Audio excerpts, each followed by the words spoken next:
10-5 घाला जेऊ तुमच्या गोंधळाला येऊ. छान. संत महात्मे तुम्हाला मला प्रत्येकाला पावली पावली सांगतात. मग माणसाच्या जन्मामध्ये आलात, मनुष्य देह प्राप्त झालाय ना, या नरदेहाचं सार्थक करून घ्या. आणि मनुष्य देहामध्ये जन्माला येऊन जर देवाचं चिंतन केलं नाही तर काय होतं, सुंदर उदाहरण सांगते, प्रत्येकाने लक्षपूर्वक आहे का. एका जंगलामध्ये एका झाडावर एक माकड आणि माकडीन दोघ जण बसले होते. लक्ष आहे ना तुमचं? कोण बसले होते? माकड आणि कुठे बसले होते? झाडावर. दोघांच्या छान गप्पा चालल्या होत्या. आणि छान गप्पा चाललेले असताना तेवढ्यात त्या विहिरीतून आकाशवाणी झाली, जो कोणी प्राणी पशु पक्षी या विहिरीमध्ये उडी मारेल त्याला सुंदर असा मनुष्य देह प्राप्त होईल. आणि माणसाने जर उडी मारली तर त्याला प्राण्याचा देह प्राप्त होईल. आकाशवाणी झाल्याबरोबर ती माकडीन त्या माकडीला म्हणते, काय हो, मनुष्य देह प्राप्त करण्याची संधी आली, आता मारायची का उडी? त्याने सांगितलं, नको ग, आपलं बरं आहे माकडाचंच. ती म्हटली, नाही हो, अशी संधी परत येणार नाही, कारण मनुष्य जन्म मिळणं फार अवघड आहे. एक म्हणजे संत महात्मे म्हणतात की माणसाचा जन्म प्राप्त करण्याकरता अनेक वेळा माणसाला जन्म घ्यावा लागतो. किती वेळा जन्म यावे, किती वावे फजित. मग अनासय संधी प्राप्त झाली, मारायची का उडी? त्यानं सांगितलं, बघ, मारायची तर दोघांनी पण, नाहीतर मी मारणार उडी आणि तू राहणार बसून, असं चालणार नाही. ती म्हटली, तेवढा विश्वास नाही का? पाहिजे तर हाताला पकडू, 1 2 3 म्हटलं की उडी मारायची. चालेल म्हटले. नवरा बायकोने एकमेकांच्या हाताला पकडलं. ते माकड म्हटलं 1 2 3 म्हटल्याबरोबर दोघांनी जी उडी मारली, आता उडी मारल्याबरोबर त्या माकडाचा झाला दिव्य पुरुष आणि त्या माकडीनीची झाली सुंदर स्त्री. दोघे जण विहिरीच्या वरती आले. दोघांचं सुंदर असं रूप बघितलं आणि ती माकडीन त्या माकडाला म्हणते, अहो, मनुष्य जन्म प्राप्त झालाय, चला पटकन आळंदीला जाऊ, पंढरपूरला जाऊ, एखादा गुरु करू, गळ्यामध्ये माळ घालू, कीर्तन भजन करू आणि या मनुष्य देहाचं सार्थक करून घेऊ. त्यानं सांगितलं, आपलं बरं होतं माकडाचं. म्हटलं, माझं बरं आहे, खाऊन पिऊन मी सुखी आहे. आजही अनेक बायका आपल्या नवऱ्यांना सांगतात, पण माकडा ऐकत नाही. मी माकडाबद्दल सांगते बरं, माणसाबद्दल नाही, गैरसमज करू नका. मावशींना खूप आवडली. काय आजही बायका नवऱ्यांना सांगतात, पण ते सुधारायला तयार होत नाही. तो म्हटला, अगं, आपलं खाऊन पिऊन बरं आहे, कशाला माळ घालायला सांगतेत, आळंदी पंढरपूरच्या वाऱ्या करायला सांगतेस, आणि तुला जर तसं करायचं असेल ना, मला माणूस व्हायचंच नाही, आपलं माकडाचं बरं आहे. ती म्हटली, ऐका माझं ऐका. म्हटला, नाही, माझं माकडाचंच बरं आहे. त्यानं बायकोचं ऐकलं नाही, त्यानं विहिरीमध्ये उडी मारली आणि त्या पुरुषाचं झालं परत माकड. बघा, बायकोचं चांगलं ऐकलं नाही तर माणसाचं माकडच होतं. लक्षात घ्या. त्यानं विहिरीमध्ये उडी मारली, त्याचं पुन्हा माकड झालं. आता विचार करा, ती सुंदर स्त्री आणि तिचा नवरा माकड, कसा दिसत असेल जोडा? आता तिथला प्रजेचा राजा जंगलामध्ये फिरण्याकरता आला. जंगलामध्ये फिरण्याकरता आला. सुंदर स्त्री त्यानं बघितली, तिच्या हाताला पकडलं आणि घेऊन गेला. आणि ते माकड पाठीमागून रडत होतं, उड्या मारत चाललं होतं, माझी बायको, माझी बायको, माझी बायको. माकडानं किती सांगितलं, ही माझी बायको, मग त्याला बायको मिळेल. म्हणून लक्षात ठेवा, आत्ताच्या काळामध्ये माकडांना बायका मिळत काय? आत्ताच्या काळामध्ये माकडांना बायका मिळत नाही. म्हणून एकनाथ महाराज म्हणतात, बाबांनो, पावलं पावली तुम्हाला सांगतोय, देवाचं चिंतन करा. आणि हेही जर तुम्हाला ऐकायचं नसेल तर हे जरी नाही काल,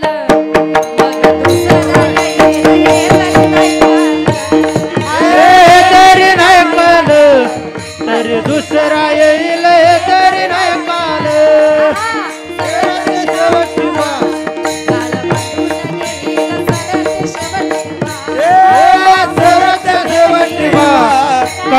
जोपर्यंत जिवंत आहेत तोपर्यंत जागून घ्या, बर का? मग काही लोक कीर्तन संपलं की कार्यकर्ते जवळ येतात, म्हणतात, ताई तुम्ही म्हटले ते बरोबर आहे, आम्ही रोज पहाटे 4 वाजेपर्यंत जागतो, 5 वाजेपर्यंत जागतो. म्हटलं, जागून तुम्ही काय करता काकडा? म्हटले, छे छे. काय म्हणतात त्याला माहिती आहे का? नाही माहिती?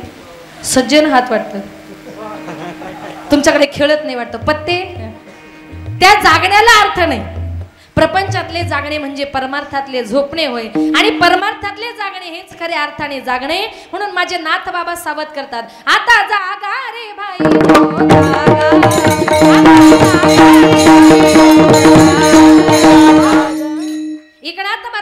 आता जागा रे भाईनो जागा, चोरणी जल्या नाडोनी भागा. जोपर्यंत काळ झोपलेला आहे तोपर्यंत जागून घ्या, आणि एकदा का काळ उठला की तुम्हाला मला कायमचं झोपावं लागणार. संत महात्मे पावलो पावली तुम्हाला मला प्रत्येकाला सावधान करतायत. संतांचं ऐकत जा. काही काही लोक जीवनामध्ये कधीच कुणाचं ऐकत नाही बघा. एक दिवस एक बाई ब्राह्मणाकडे गेली. ब्राह्मणाला सांगितलं, ब्राह्मण दादा मला जरा सत्यनारायणाची पूजा करायची, काय काय लागेल यादी करून द्या. आता ब्राह्मणाने त्या बाईला सगळी यादी तयार करून दिली आणि जाताना सांगितलं, बाई सत्यनारायणाची महापूजा करण्याकरता लक्ष्मी नारायणाचा जोडा असावा लागतो. तिने सांगितलं, माझे पती तर परदेशात राहतात. ब्राह्मणाने सांगितलं, जमणार नाही, दुसरी जोडी बसवा. ती म्हटली, असं कसं, पूजा मलाच करायची. ब्राह्मण म्हटले, बाई तुमचे पती नाही, तुम्ही पूजा करू शकत नाही. ती जरा पुढची हुशार होती बघा. काही काही बायका जीवनामध्ये कधीच कुणाचं ऐकत नाही, त्या अति हुशार असतात. ती अति हुशार होती. ती म्हटली, काय हो ब्राह्मण दादा, पुरुष लोक कसे एखाद्या पूजेला जर बसले आणि तिथे जर त्यांची बायको हजर नसेल तर खिशामध्ये बायको म्हणून काय घेऊन बसता हो? चांगला अनुभव दिसतोय. पुरुष लोक जर पूजेला बायको म्हणून सुपारी घेऊन बसतात तर आमच्या करता नवरा म्हणून काय ऑप्शन? ब्राह्मणाने सांगितलं, बाई अजून तर शास्त्रात तसं काहीच नाही. ती म्हटली, असं कसं, पुरुषांकरता सुपारी आहे म्हणजे आमच्या करताही काहीतरी असेल, हवं तर तुम्ही थोडासा अभ्यास करा. त्या ब्राह्मणाला असा राग आला, त्यानं पुस्तक उचकलं आणि तिच्याजवळ गेला आणि तिला म्हटलं, बाई पुरुष लोक जर पूजेला बायको म्हणून सुपारी घेऊन बसतात ना, तुम्ही एखादा चांगला मोठा बटाटाच घेऊन बसा. जे लोक ऐकत नाही त्यांच्याकरता हा उपाय. जीवनामध्ये संतांनी जो मार्ग सांगितलाय, मार्ग दावणी गेले आधी दयाळी संत देण्याची पंथे चालू जाता, न पडे गुंता कुठे काही. संत ज्या मार्गाने गेले त्या मार्गाने तुम्हाला मला प्रत्येकाला काय करायचंय, मार्गक्रमण करायचंय. म्हणून आंबे जगदंबे आम्ही तुझ्या नावाचा गोंधळ घालणार आहोत. गोंधळा येव जगदंबे मूळ पीठ तू आंबे, एक आंबा गोंधळाला आवाज घुमू लागला. अंबाबाई ग तुझा संबळ वाजला. अंबाबाई मंडपदारी केला काट माट, एक गोंधळाला आंबा सोडून बाले घाट. एक गोंधळाला काळो कंधाराची अंबासनी जरी राहत, देवतीचा प्रकाश आई झाला लखलखाट. लागली आई तुझा तळा लागला, लागली आई तुझा तळा लागला.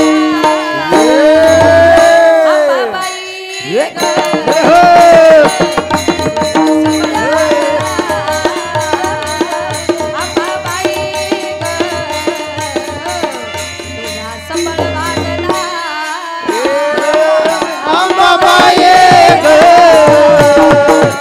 तुझा संबळ वाजला. हे अंबाबाई ग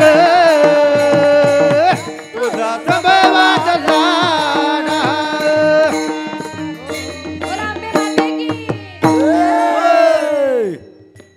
काय तिच्या नावाचं तुम्हाला मला प्रत्येकाला गोंधळ करायचं. संत महात्म्याने तिच्या नावाचा गोंधळ घातला. गोंधळा येवो जगदंबे मूळ पीठ तू आंबे.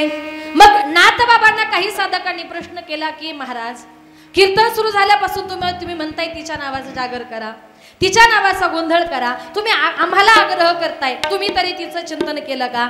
नाथ महाराज म्हणतात, आम्ही त्या देवी मातेचं चिंतन केलं, पण नव्हे अनेक मोठ्या मोठ्या साधू संतांनी मुनींनी तपस्यांनी तिचं चिंतन केलं. व्यास वशिष्ठ सुख गोंधळी व्यास वशिष्ठ सुख गोंधळी व्यास वरिष्ठ सुख मोने हो, व्यास वरिष्ठ सुख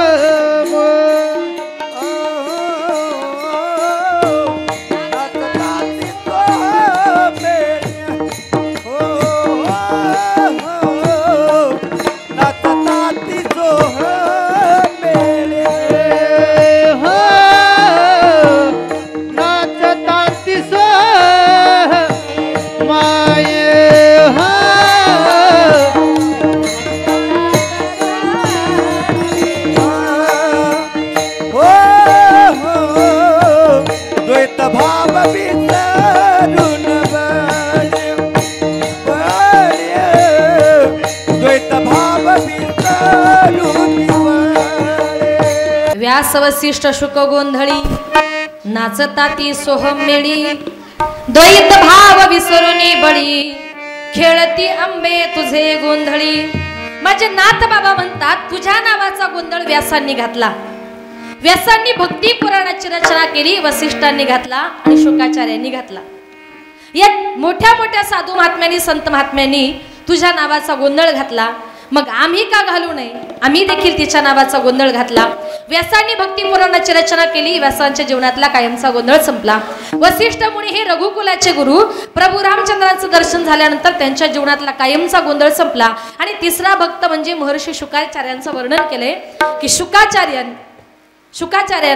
शुकाचार्यांनी परीक्षिती राजाला यमुनेच्या तीरावर जे काही भागवत सांगितलं, नदी किनारी गंगा किनारी जे काही भागवत सांगितलं, त्याच्यामुळे त्याचा उद्धार झाला. तेही प्राणाहुनी परवते मज आवडती निरुते ते भक्ती चरित्राते प्रशंसती.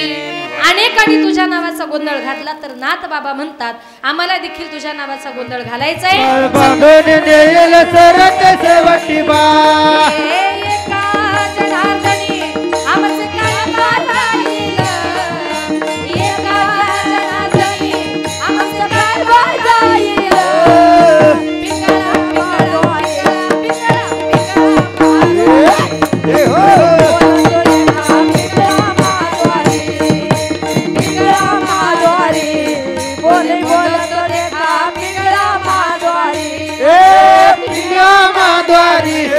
बोले बोले तो देखा पिंगा माधवारी माधवारी बोले बोले तो देखा पिंगा माधवारी.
ग पिंगा ग बाई पिंगा पिंगा ग बाई पिंगा ग पिंगा ग बाई पिंगा ओ पिंगा ग बाई पिंगा ग पिंगा ग बाई पिंगा पिंगा ग बाई पिंगा ग पिंगा ग बाई पिंगा अवघा अवघा अवघा अवघा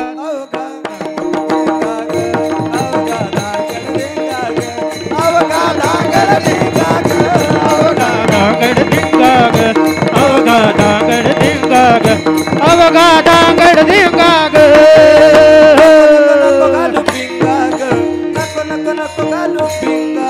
नको नको नको गाल पिंगा ग नको नको नको गाल पिंगा